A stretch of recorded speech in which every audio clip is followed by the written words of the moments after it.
Hey conflictologists, welcome back to my channel. It's been a hot minute since I've posted something on here, but this was worth waiting for, I promise, because we have a very, very special guest with us today. We've got Sarah Yarwood Lovett with us today, and you'll probably recognize her name from my monthly reading roundup book review thing that I did because I read her book A Murder of Crows, the first in the Nell Ward mystery series, and I absolutely adored it. Anyone who saw that video would know that I adored it, and I had a little fangirl moment, and I had to reach out to Sarah, and I was so happy that she agreed to come on for the interview. So thank you so much for being here.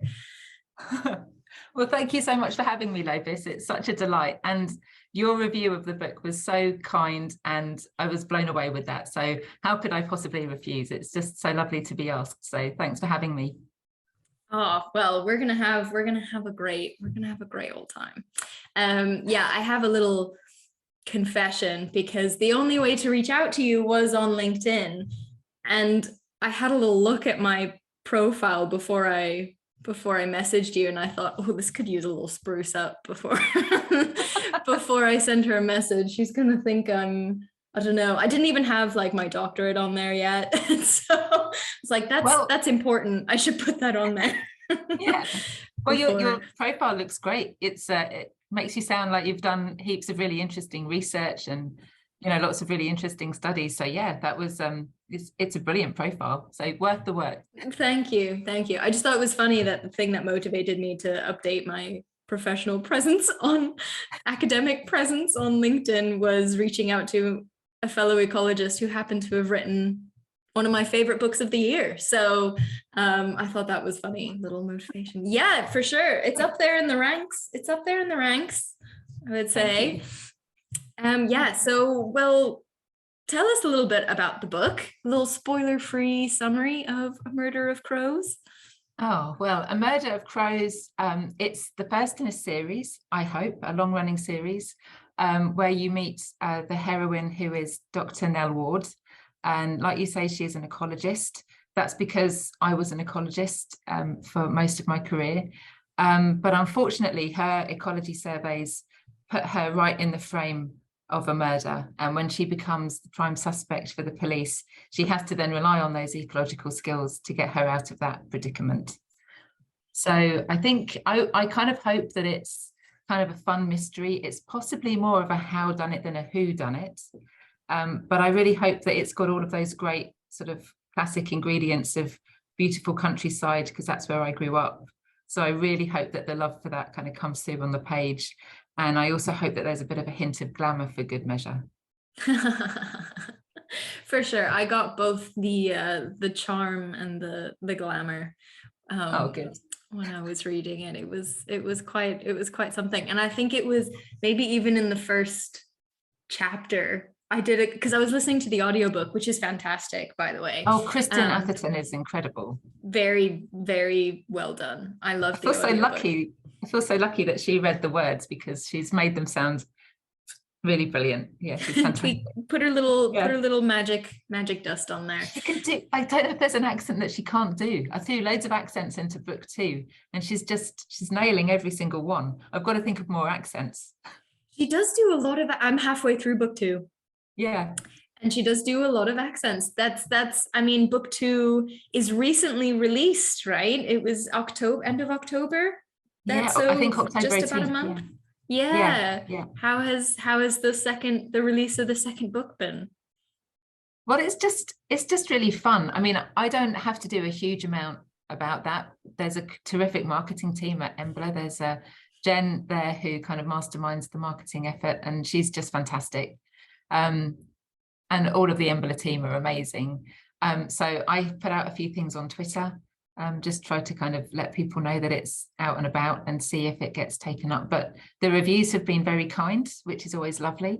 So just hope that people enjoy it. For sure.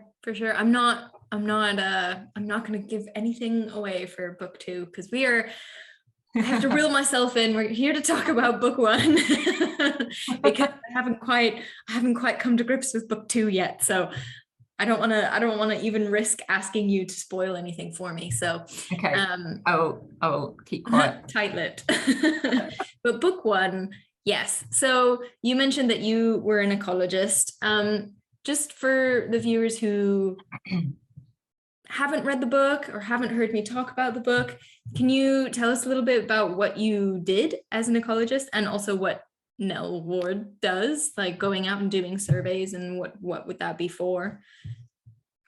Yeah, of course. So the kind of surveys that you see Nell doing when she's starting out, she's doing the general kind of surveys that I would have done as an ecological consultant, and you get called in normally ahead of a development or something that's going to happen that might impact the environment. So the idea is that you would find out what sensitive habitats or species are present, so that you can inform mitigation plans to try to lessen that impact or even remove it as far as possible for the development. So that meant I started out, I think, quite similarly to you. I did an ecological PhD, very research-based, became a very deep expert in one particular area. And then I went into consultancy and I wanted to broaden out my skills. So that gave me the opportunity to survey every kind of habitat, every kind of protected species that we have in the UK. And I just loved the variety of that. So, you know, kind of amphibians, reptiles, birds, invertebrates, all of the mammals, badgers, dormice, bats. And so that's exactly what you find Nell doing at the beginning of the book. I really enjoyed how many different kinds of clients you got to work for. And alongside that, I did a heap of voluntary work. So just like Nell, I was a bat rescuer working for the Bat Conservation Trust as a volunteer.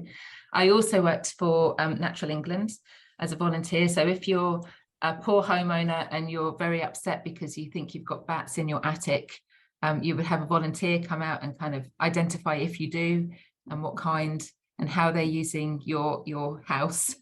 And then if that's kind of causing any distress, then we would kind of work out a solution that kept the bats happy but kept the homeowner happy.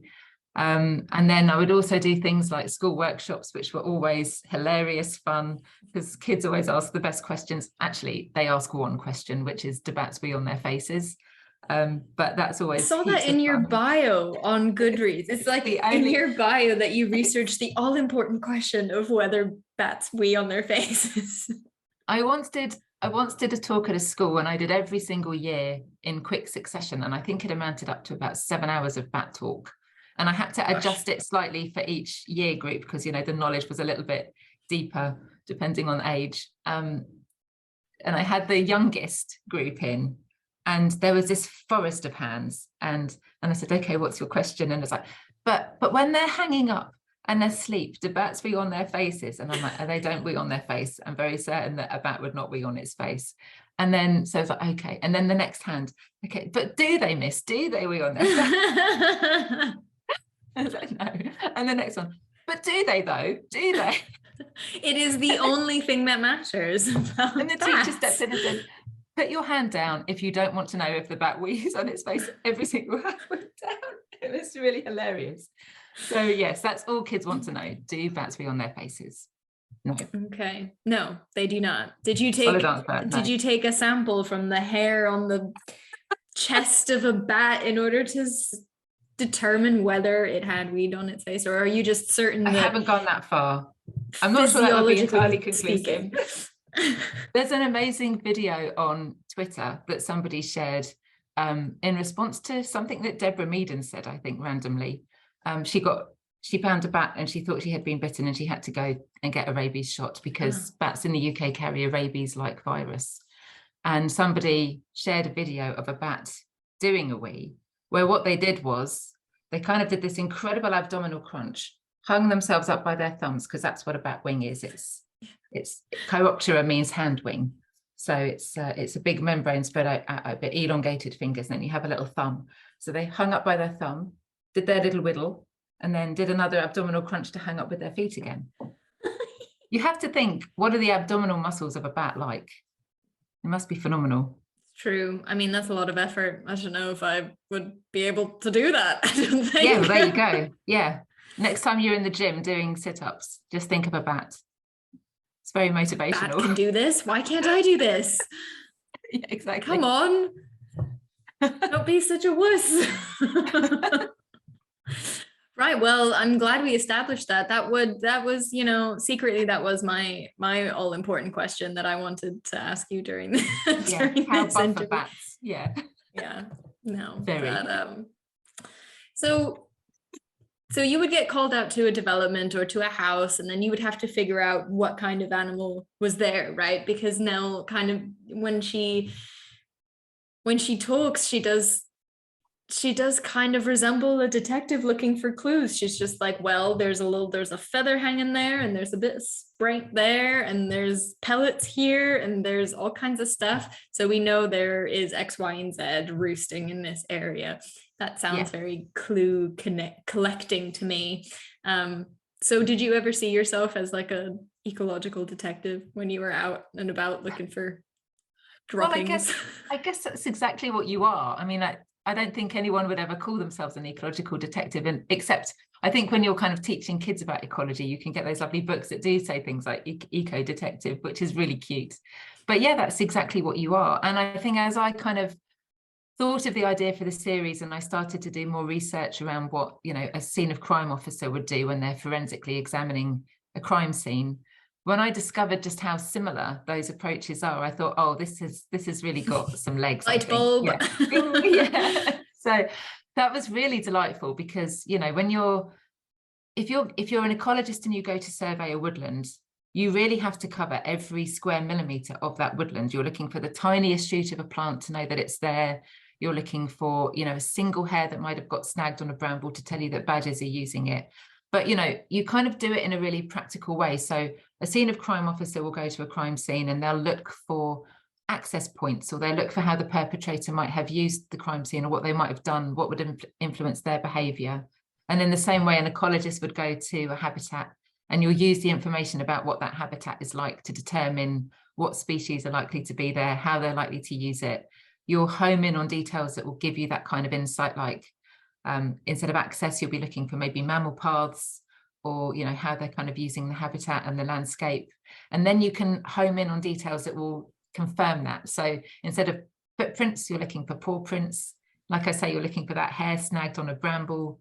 The sizes of things, so the size of a path, the width, how tall the vegetation is, depending on what might have walked over it. So if you see like especially a very wide path, and if it's got shiny bits of earth, that's very probably used by badgers, because they're kind of wide and they're a bit fat in the bottom end.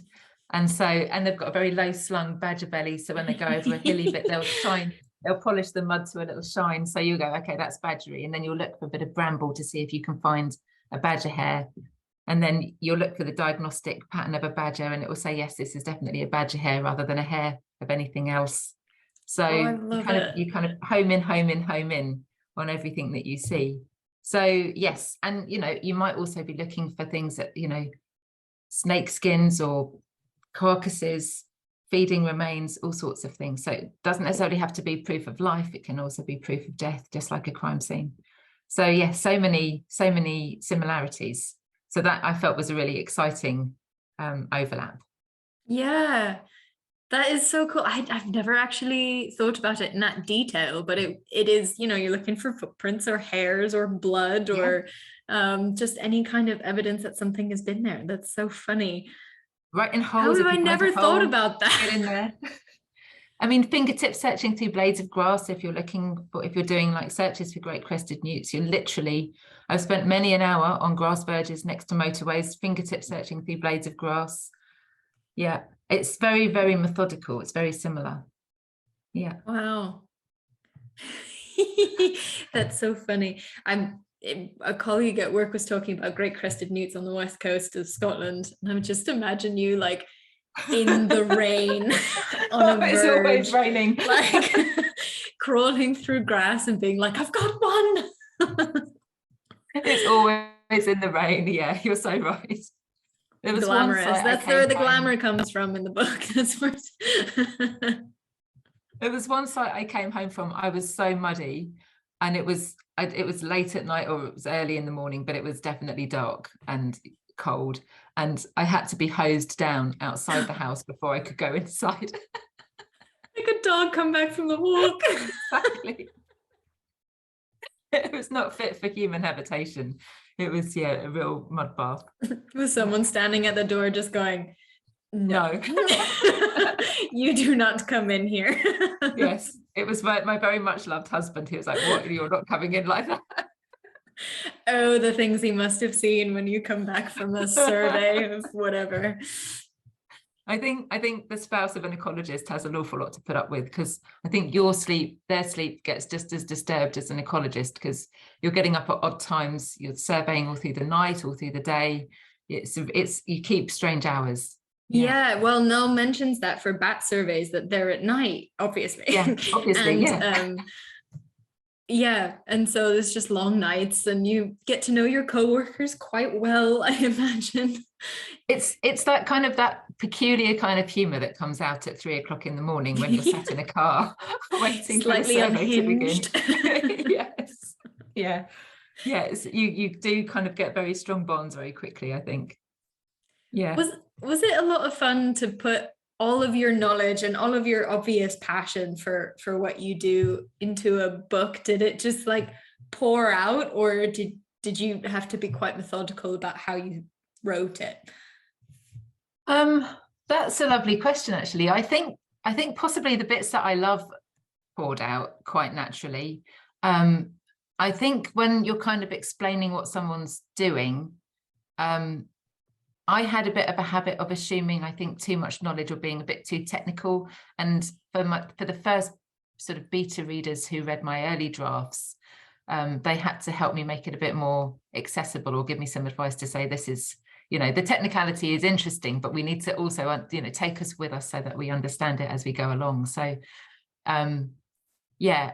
And then you're kind of that fine line between making it accessible, but not being patronizing, but also kind of giving enough bits that, hopefully it keeps people interested, and, they're finding out about something that I think it's a bit of an underworld life, especially when it comes to bat hospitals. I'm not sure how many people would know that there's bat hospitals in every single county in the UK, because it feels like a bit of a strange underground network. So I love that idea, though. I love that idea. You find a bat and call up your local bat hospital. I like that. Would you bring a bat to the SSPCA or the RSPCA, or would you go and seek out the specific bat hospital that you should go to? Oh, well, I'm glad you asked, because what you should do is you should look up the Bat Conservation Trust, and they have a helpline number, and you can phone the helpline number, and they'll put you in touch with your local bat rescuer, and then you can hopefully take the bat to them, or maybe they can pick the bat up, and then the bat can be cared for in that local area. And then if they're able to be released, the rescuer will always take them back where they came from. So you record where they were found, because they're faithful to their local populations and roosts, and you take them back and release them to the habitat that they know back home. Okay. Noted, because that does actually help me in my current work in progress. And what I'm glad. Because I think I have them taking them to the SSPCA, so maybe I'll tweak it in draft 2. You go insider knowledge. Yeah, insider knowledge. I mean, does my character know that? I don't know, but I will put it in there. I'll tweak it. Okay, good, noted. But what you said there about needing to make things more accessible, I know that I struggled with that in my first draft, because I'm talking about population dynamics modeling. Like, that's even people know even less about that than yes, that's pretty niche. Bat droppings and things. It's fairly niche, so I have to be careful not to assume too much. And I notice it when I'm talking to somebody about what I do. I do get jargony, and I'm like, hang on, I spend half of my time talking about science communication and language. I should be better at this. I think it's such a fine art, but I think people who really master their subjects really beautifully are able to talk about it in really clear terms that anyone can understand what they're talking about, and they don't leave anyone behind. Everyone is kind of drawn along in that conversation, and I think anybody who works in any field, it doesn't have to be scientific, but in any walk of life at all, when you can distill down something that's complicated or technical into something that's simple to understand, and everyone is involved in the conversation, that's a really great art. And I think that's the sign of a really good communicator. So that's the aspirational target for me, is to try to be like that. And I don't think that necessarily I've reached those heady heights yet, but I've seen people who do that really well, and they're kind of my role models for that.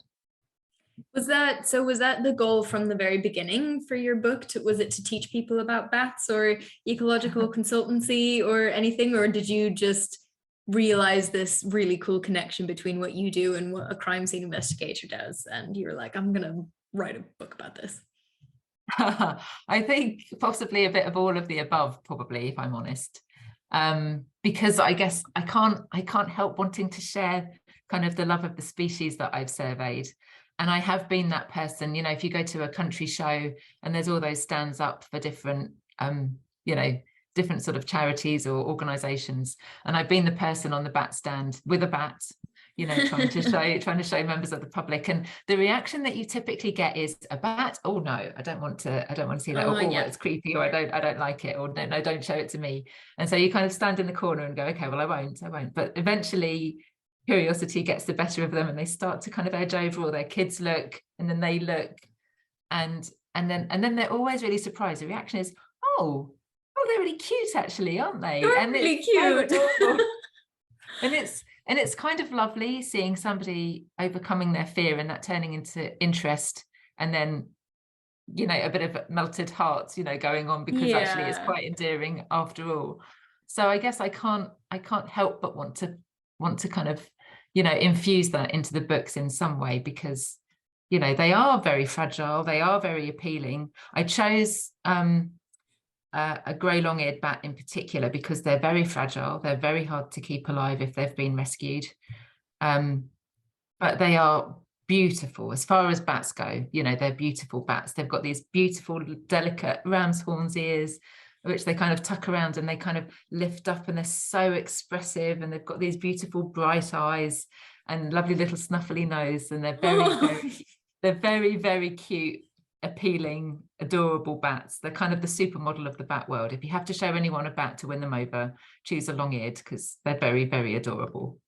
I see a merch line of plushy toys, long-eared bat toys for your next launch. Yeah, they're very cute. They are very cute. They are very cute. Oh, because it is funny, like, people do fear what they don't understand, right? So if you increase the understanding of them, then maybe they're not quite so scary, and then maybe you actually do notice that they're quite cute, and maybe you won't freak out too much if you find them in your attic. Yeah. Well, people are scared that they'll fly into their hair, aren't they? That's what I always hear, that remark, like, it's going to get tangled in my hair, and that their echolocation is just too on point. They might, I think sometimes they fly near your head, because when you are walking along and you're radiating warmth and you get sort of midges and mosquitoes attracted, so sort of your halo, I guess, around you. I think bats are going for that as a food source, maybe. But I mean, there would be no reason for a bat to fly at you. It would be there'd be something wrong with the bat if that was happening. So it would be an ill, unhappy, poorly bat if that was the case. Or it could be a baby bat that's just learning to fly and just isn't terribly good at maneuvering yet. Are baby bats cute? Or are they one of the few species that get cuter as they get older? Well, they're born kind of naked, so they're kind of born ugly, I guess. Ugly and wrinkly. Ugly and wrinkly. But they've got that vulnerability thing, so they still tug on the heartstrings a bit, I think. But they are quite adorable. But I think once they start getting more velvety and strokeable, I think they're kind of cute factory. Hair makes everything cuter somehow. Yeah. Yeah. So to write the book, obviously you had a wealth of research, like a wealth of knowledge from your own work already, but did you have to do a lot of research when you started writing it? Like, what was the process like, because it's research on in both senses, right? You were a researcher, you were doing stuff, but research for a book might look a little different. Oh, that's interesting, actually. I think everything in terms of the ecology that's in the book are things that I've done. So that all draws on my direct experience. So, you know, the bat rescues, all the different types of bat work. And, you know, that's seen me do some really strange things in strange places, just doing bat surveys alone. I've surveyed things that have, because they're kind of derelict buildings, have gone on to become sort of a TV sets. I don't know if you watched Hunted, but that was kind of one that I that was a TV set that I surveyed, and the community centre for Misfits, the town hall that's in the opening credits for Peep Show. I've slept in the sleeping bag to do a bat survey. And then sort of I've done surveys hanging out of the officers' mess at Sandhurst College, and stately homes, inner city estates where I had to have bodyguards because the police said that there were more guns in that particular estate than in the whole of Iraq. Oh my God. So you get to cover quite the range of experiences. Yeah. And one time, I think that one of the most memorable times was when we were surveying it was kind of like a lodge house for a country estate, and we had done all of the survey arrangements with the owner, but we didn't know, and they didn't tell us that there was somebody renting the lodge house. So there was our team of about 12 surveyors who just in the darkness gradually started to surround the house, and just stared at it. And we were going to just stare at it for 2 hours, kind of looking at different vantage points, because it was a very complicated building with loads and loads of access points. And obviously the homeowner inside was clearly terrified. They just saw people kind of looming out of the bushes and just standing all around the house. So they ran out brandishing knives. We didn't know. Oh no. We didn't know. Yeah, we've had sort of bat recording devices that we've put on the underside of bridges. We've had those blown up by the bomb squad, things like that. Suspicious looking things. Because doesn't that show you that the local people are really vigilant about that kind of thing, but not so good when you've got to replace quite expensive equipment. Yeah. Oh my goodness. It's funny because this week colleagues of mine were talking about experiences that they had on bat surveys, and they've had the police called on them several times because they're just standing there like staring at a wall or something. Somebody, they're not, or staring in a house, and sometimes they get called like somebody's staring at this house and it's suspicious, and sometimes it's just like there's a nutter out there just staring at a wall and I don't know what they're doing. And sometimes the police officer just kind of peeks his head out and you're like, bat survey, and he goes, okay. Just continues. But isn't that the perfect cover though, if you are casing the joint? That's what they said. That's what they said. They were like, don't mind me, bat survey. So there's so much potential. You could see a murder, you could, witness a murder, you could be framed for a murder, you could be genuinely casing something out to do a murder. So yeah, it just occurred to me, I was doing exactly that in London, and it just occurred to me that my motives may not be so pure, or somebody could implicate me in something if they saw what I was doing and knew how long I'd be staring at a random bit of building for. So yeah, loads of possibilities. You could reasonably be a suspect in one of these things. And one of the questions I wanted to ask you is, because you said you wanted it to be a long-running series, and have you thought of ahead of, okay, well, I could have a situation like this, and I could have her seeing a murder, I could see her, in all these different situations that you've been in. Do you think you're going to run out of situations where an ecologist could save the day in a crime scene kind of way? No way.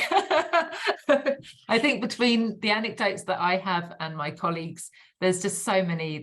I'm just frothing with ideas. I've just got so many things bubbling away. So no, I would love to write the series for as long as there's interest in people reading it. So no, I just hope it will keep going and going. That's excellent news. That is excellent news, because we are here for it. We are here for it. And now, just to satisfy my own nerdiness, really, and because slightly selfishly, in my current work in progress, I wanted to start doing a series afterward called First Draft Fact Check. Wow, I've not actually said that out loud yet. But it's quite the tongue twister. But I've not done much research before writing the first draft, because I wanted afterwards to be able to do this, to like identify these misconceptions that people have from pop culture or from just things that they pick up. Like you said, the things bats fly in your hair, they actually don't. Or like bats weeing on their faces, they actually don't. And so I wanted to just ask you a bunch of questions about bats, really, so that the viewers can learn something. So how many species of bats do we get in the UK? Okay, so in the UK there are 18 species of bats, but one of those is at the moment, as far as we know, just a resident, and that's the Alcathoe bat. But all of the other species breed. But we do have occasional vagrants and visitors, because it's, the English Channel is not too far for bats to cross. And one of those who's a regular visitor, who also just happened to be a hero in A Murder of Crows, is the greater mouse-eared bat. And for some reason, this solitary individual just rocks up every year to spend the winter in a hibernation site in Sussex. And he was there, I think, post-COVID, they still recorded him. But he's the guy that I describe. I think he's got these incredible shoulder muscles, which, if he has genuinely flown across the channel, and of course we don't really know what his whereabouts are, but that would give you some impressive flying muscles. And he's got this kind of lustrous goldeny fur. Nice. So I mean, he's not quite up there with the long-eared bats in terms of wow. beauty, but he's a handsome specimen for sure. Can you tag a bat? Yeah, he's ringed. So that's how we know it's ringed. The same okay. One. Yeah. So it is the same one every year. But can you put like a tagging device that would show you where he is when he's not seen by the like that would give you the track? So you could radio tag a bat, but they don't last for very long and they drop off.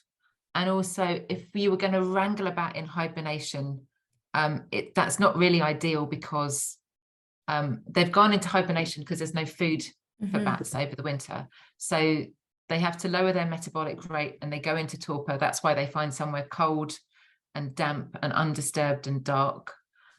So if we were going to wrangle him and put a radio tag on that may not even really last until he's, through the hibernation season, then it would really disturb him and he would start burning up those reserves.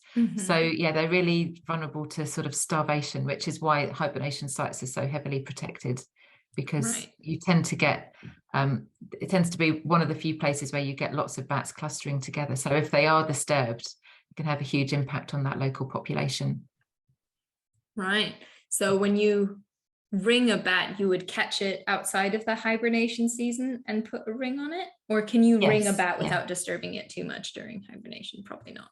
So I think they've clamped a ring on his leg because they could probably do that quite quickly. Okay. Attaching a radio tag involves it's a bit more fiddly. Yeah, it involves kind of using some kind of natural gluing agent that will eventually wear off and won't be toxic to the bat. So that's much more involved, and it would require much more handling, and that wouldn't really be appropriate in hibernation season. So I think there's probably been huge temptation to do it because there's such curiosity around where he's come from, but everyone's kind of thinking of the bat welfare first, and so no one has done it. Sure. Do you, in a colony, because I think of bats in colonies, and in a colony, would you have more than one species of bat, or are they usually just one type of bat in one colony? So you get different types of colonies. So you get the hibernation colonies that I just mentioned, and you'd typically have quite a big mix of different species in that. You could often get most bat species together that you see in the UK. The one species you don't find very often in hibernation colonies are pipistrelles, which is strange because they're our most ubiquitous species. Common pipistrelles and soprano pipistrelles are very ubiquitous, but we don't tend to find them very often. There has been a discovery of a hibernaculum recently, but it's in some kind of stately hall, and they're just kind of hanging out in a well-lit part of it instead of somewhere dark and cold. So maybe they just remain in their usual roost sites, but they just find maybe deeper crevices, perhaps. So they're not necessarily very easy to see. So hibernation sites, you tend to get a big mix, and it tends to be large numbers typically in a hibernation site. And then they'll come out of hibernation, depending on the temperatures. Maybe they'll start to come out and get a bit restless around March, and then they'll come out properly, and they'll divide. So the females will go looking for nursery roosts, and they'll move into those around May, and the males will go off into their bachelor pads, and they tend to live a solitary life over the summer. So they don't get involved in the child rearing at all. They keep well separate from that. So if you find a roost where you've got maybe 1 or 2 bats, then they're probably bachelors. But if you find a roost in the summer where you've got large numbers of bats, then that will be a maternity colony, because the female bats need to find somewhere really warm over the summer, and they cluster together for extra warmth because they'll have 1 baby each. And then obviously, being mammals, babies are raised on their mother's milk, but they have to be really, really warm to be able to metabolize that milk. I think it's something like high 30s, something like 38, 39 degrees, I think. Wow, that is warm. So it's really, really warm. And then the mothers will go and hunt with the babies on the wing. And then they will start to teach, clutching to their chest or something. I think so. Yeah, they can do if they need to. And then the babies will start to learn to fly in around August, when they're about 6 weeks old. So that's incredible. Imagine being 6 weeks and learning to fly. Amazing. And we're so useless when we're as a species. Ridiculous by comparison. And then they'll start to catch insects on the wing as well, if they're kind of that kind of feeder. Different bats feed in different ways, but that's when they'll start to learn to catch their own food as well. So, and then after August, we kind of move into autumn. And that's, I think, why bats are maybe so heavily associated with Halloween, because that's when they start to swarm and they're very active. They're moving out of their summer roosts and they're clustering together to then move into their hibernation roosts. And that's when they're mating. So they're much more active, much more visible. And then the females will retain the sperm until they can gestate in the spring. Wow. Okay. So they mate in autumn. Interesting. Yeah. Maybe through hibernation season, because although they're in torpor, they do kind of wake up. They might try and feed. There might be a bit of bat chatter going on in the hibernaculum when you're in there, but you mostly try and leave it very undisturbed, because they're trying not to be too roused during that time. Right. Yeah. So do females usually go back to the same nursery roost every year?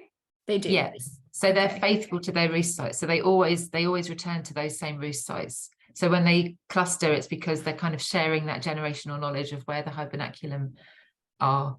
So yes, that's why a roost is protected, even if a bat isn't present at that time, because we know it's a place that a bat will return to. So if there's evidence of bats roosting, as opposed either to for hibernation or for summer roost. Summer roosting. Okay. Yeah. So the roost remains protected even if the bat isn't there at that time. Yeah. And what kind of places would a roost be? Like the classic image is in a cave, right? Or in an attic. Yeah. But like, for example, in my book, I've got them in like an old croft in Scotland, or I've got them in an abandoned cabin or something like that. Well, it depends on the species is the answer there. Different species have different roosting requirements. And if you think about them being sort of different sizes, that makes sense to a certain degree. So pipistrelles like to snuggle up in a crevice. So if you can kind of, get your fingertips in it, possibly a pipistrelle bat can get in it. So it can be really tiny. So it can be under hanging tiles, under roof tiles, gaps in pointing between brickwork, in window casing, any little tiny crevice. Some bats prefer trees. So kind of if you see any sort of splits or fissures or holes in trees, they like to get in there. Grey long-eared bats seem to have a bit of, this is anecdotal, not necessarily research-based, but they seem to have a bit of a penchant for a stately home. So they're kind of they're posh posh bats, bats. the posh bats. Oh. And then you'll get others which, like you say, prefer caves. So you'll often find like horseshoe bats are often found in caves and things like that. So yeah, huge variety. But I think also that gives them different opportunities for adaptation. So you can immediately see that pipistrelles could adapt very easily to anywhere that has a tiny crevice. Right. So that's why they've remained quite a common species. But those species that are a bit more sensitive or particular, a bit less adaptive, those haven't necessarily survived so well. Right. Sure. Oh, that's so interesting. So if they've got, I'm looking at this from a population modeling standpoint now. So you would have, it's kind of one big population, or that you would have, it would be quite genetically mixed, right? Because they come together to breed before they split apart into their roosting sites. So do you have like regional populations in the UK, or is it one big meta population? Well, I've been wondering about that because I think, because obviously that was kind of where your questions were coming from.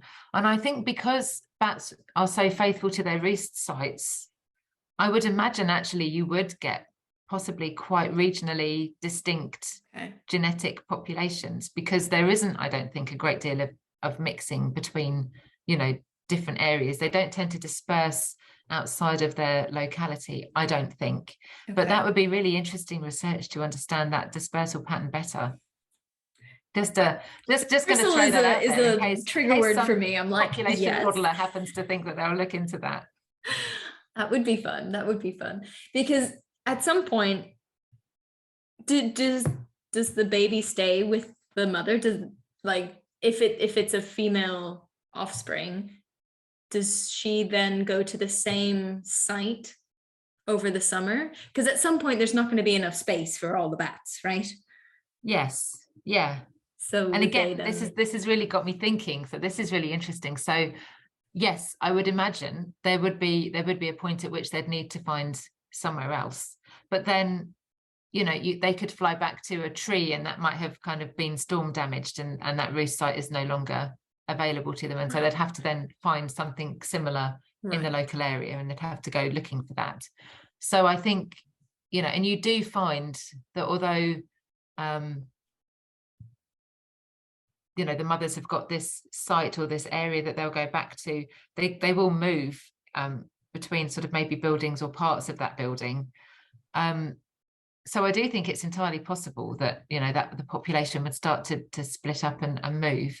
But I haven't seen any research that underpins that to say how that works, or if there's a uniform way that happens. Is that generational, or is that just random? That would be really interesting to understand, I think. I think so too. I kind of wrote something along those lines into my book, and now I'm like, would this work? My first draft, I was like, we'll just assume for now that this works and I'll check it later. And now I'm like, does this work? We'll see. I'll work on it.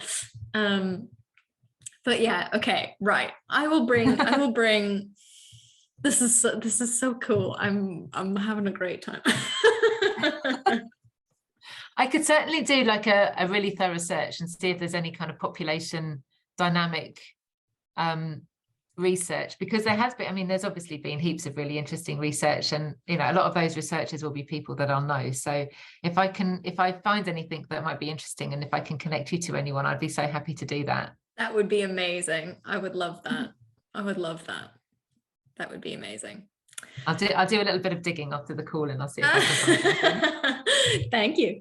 Or if you find anything, and if you, you're quite capable of reaching out without an introduction, but it's always nice if somebody can make a connection. So if it happens to be someone I know, then be happy to do that.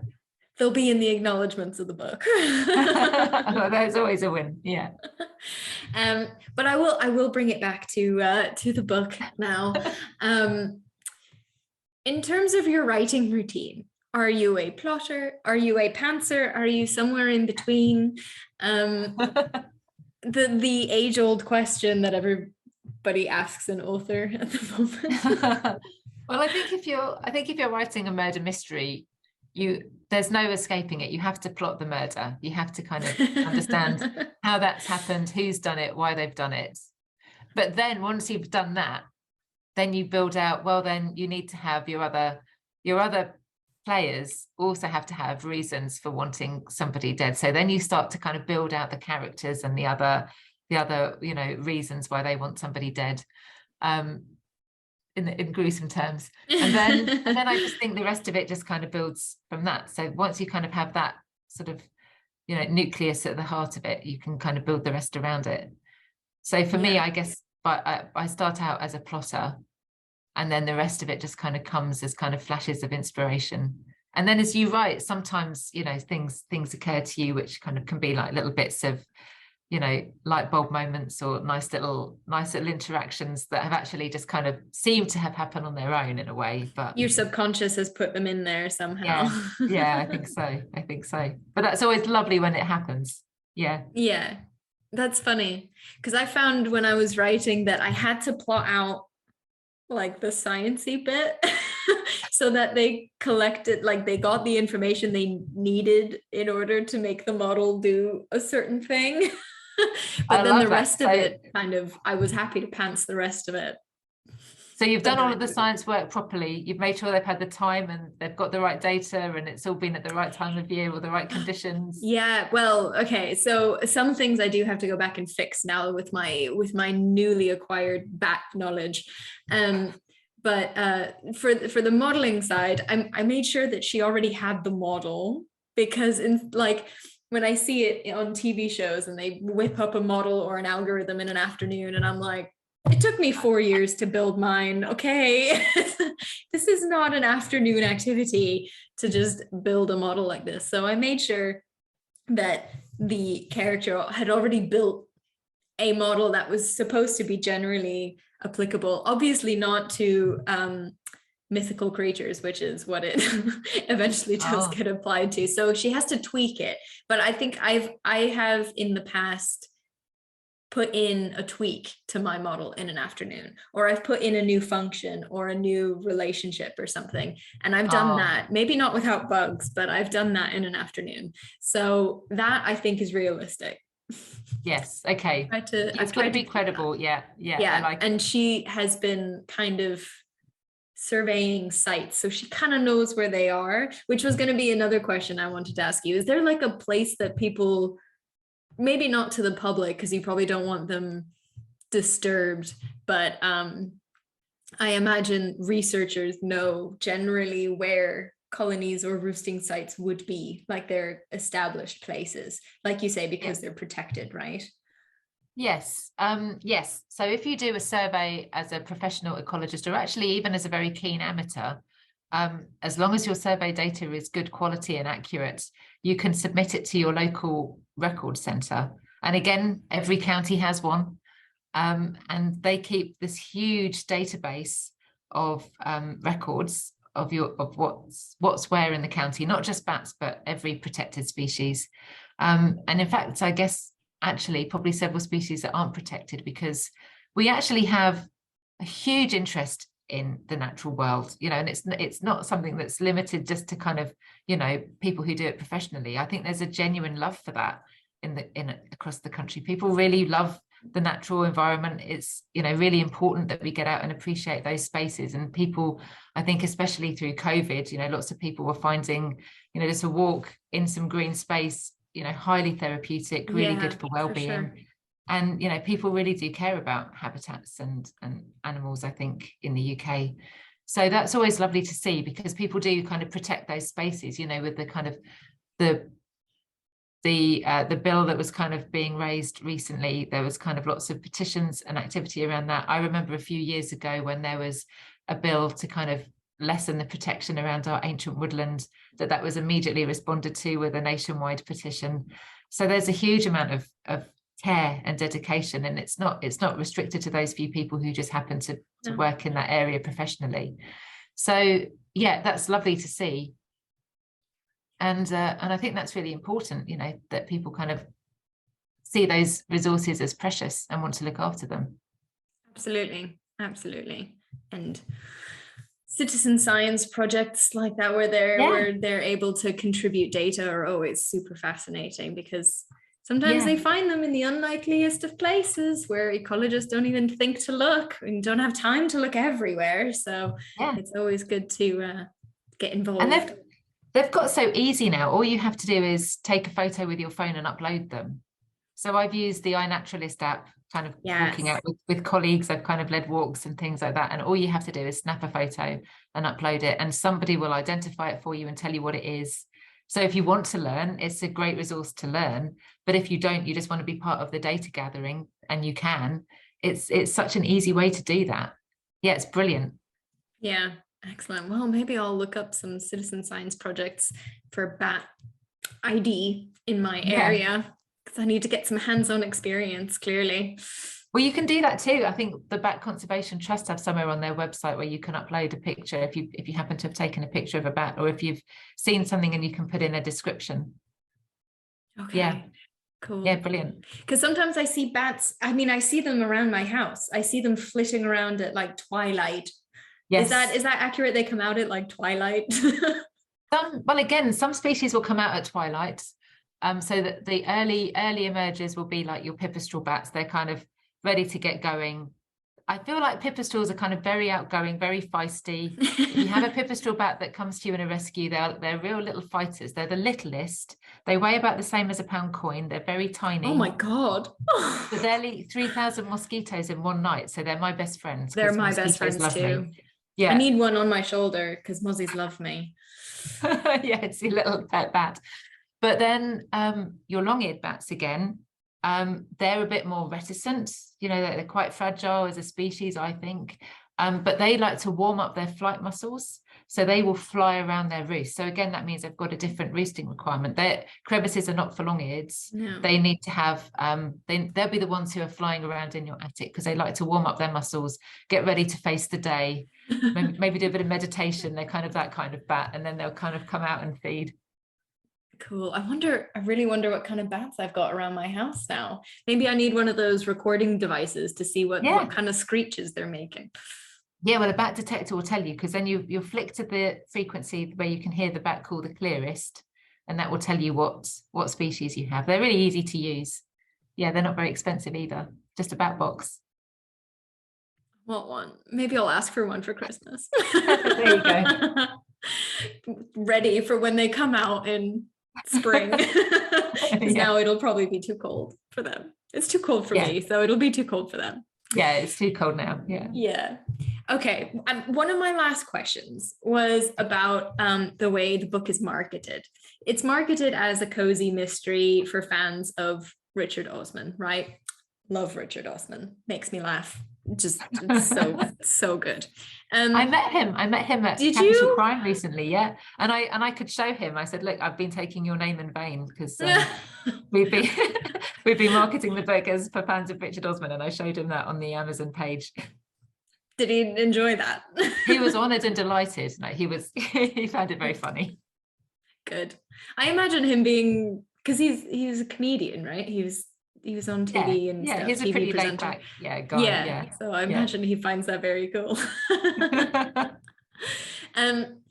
Is there a reason that did you choose to market it as a cozy, or was that your publisher's choice?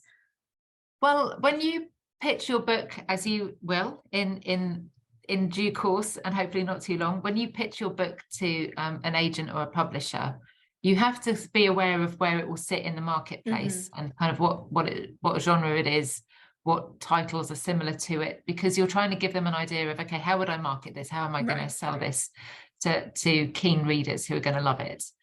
And I guess for me, it added up to a cozy because I think it's got that innate sense of justice. You know at the end of the book that this is not a spoiler. People know that this is what they're in for.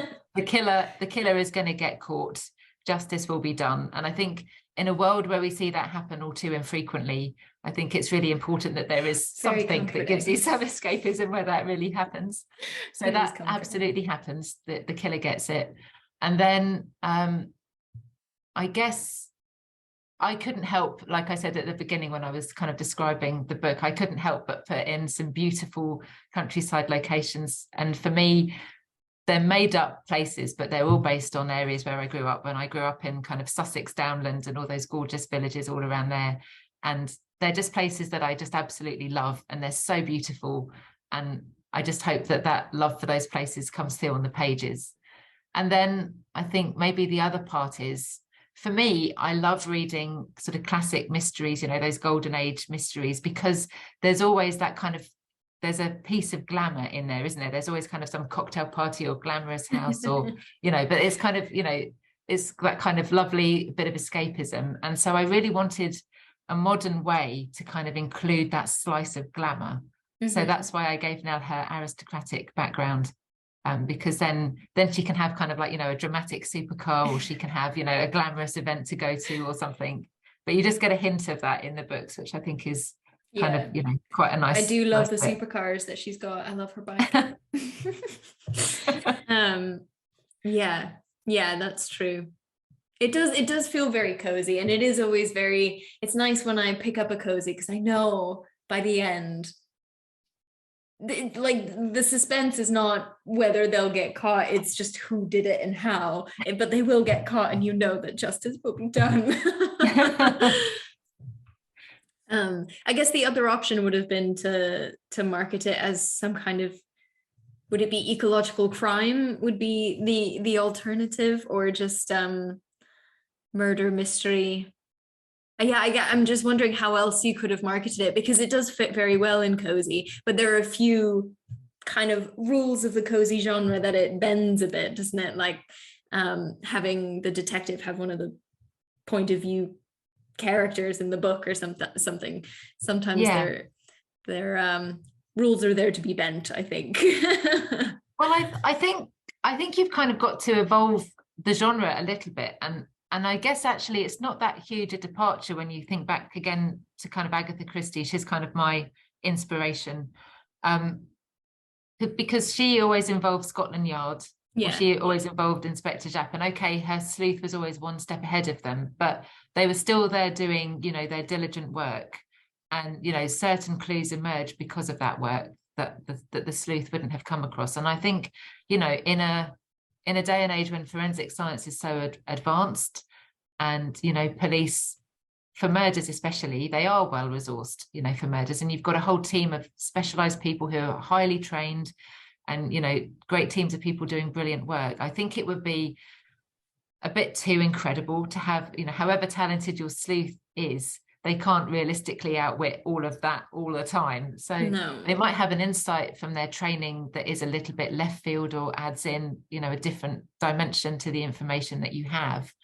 But I think you still have to have, you know, police doing really credible and important work. So it was important for me that there was that really great police work in there, and that Nell did have a relationship with a detective to get some insight into what that investigation was uncovering, so that she could also kind of pepper in her own information that helped us get to the conclusion faster.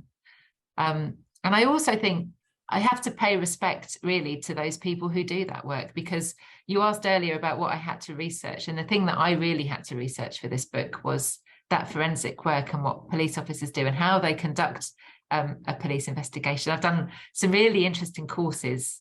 So if this is something you need for your book, I highly recommend Graham Bartlett's police courses. He does everything from how you interview suspects, what a custodial, you know, how they're kept in custody, how a forensic officer would approach a crime scene. Absolutely fascinating. It's given me heaps of insights. And he does them beautifully. He builds really beautiful, interesting courses with other experts that come in, and a lot of focus on how you would write the scene. And he's absolutely brilliant. So that's amazing. It's been a joy. A lot of the resources I find are very focused on how it's done in the States, and you never know whether the procedures are the same in the UK as in like California or something. And so a lot of like the podcasts and things, they're all focused very much on the States. And so I'm going to be looking up kind of UK based police procedural background knowledge. Because I was toying with giving my law enforcement character a point of view. At the moment, I'm kind of liking just having my little nerd squad, but I'll see if I let him into the club. We'll see. Well, that's kind of all I have to ask, and I'm devastated because it's been so much fun to talk to you and to pick your brain about your whole process and about bats. It's been lovely. Can you just tell the viewers how they can find you, how they can find out more about you and your books and your upcoming projects and all that kind of stuff? Oh, for sure. Yeah. So you can find the books on Amazon pretty easily. I think you can just search for A Murder of Crows or A Cast of Falcons or my name, Sarah Yarwood Lovett, or you can find me on Twitter. My handle is Sarah_Y_L. And I always love to kind of hear from people. And if you've got anything nice to say about the books, that's always lovely. Even if you haven't, it's always lovely. So it's nice to kind of build out that community there.